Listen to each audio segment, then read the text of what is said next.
ناظرین، زندگی کے پہلے 10 سال آپ کو اس بات سے کوئی فرق نہیں پڑتا کہ آپ کس ملک میں کس خاندان میں پیدا ہوئے ہیں۔ 10 سے 20 سال میں آپ کے پاس جو بھی ریسورسز موجود ہوں ان میں مینج کرنے کی آپ کوشش کرتے ہیں۔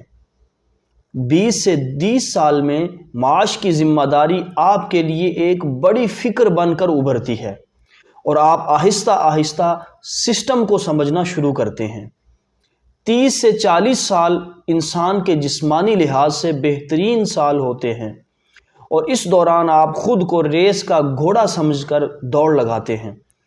تب تک جزوی حد تک کیریئر سیٹ ہو چکا ہوتا ہے، شادی بیوی بچوں کا مرحلہ ابتدائی لیول پر ہوتا ہے، پھر بھی سسٹم میں رہتے ہوئے خود کو کامیاب اور خوشحال کرنے کے لیے ایڑی چوٹی کا آپ زور لگاتے ہیں۔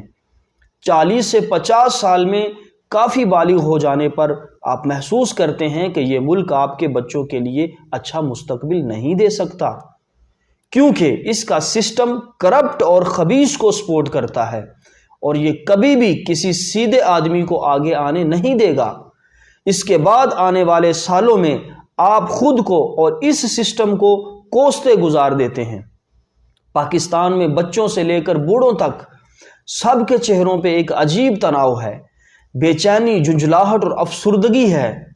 ایسے کروڑوں ہیں جو کسی غلط کام سے رک کر جائز طریقے سے اپنا نظام زندگی چلانے کی کوشش میں ہیں، لیکن جائز راستہ اختیار کر کے ان کی پوری نہیں پڑ رہی۔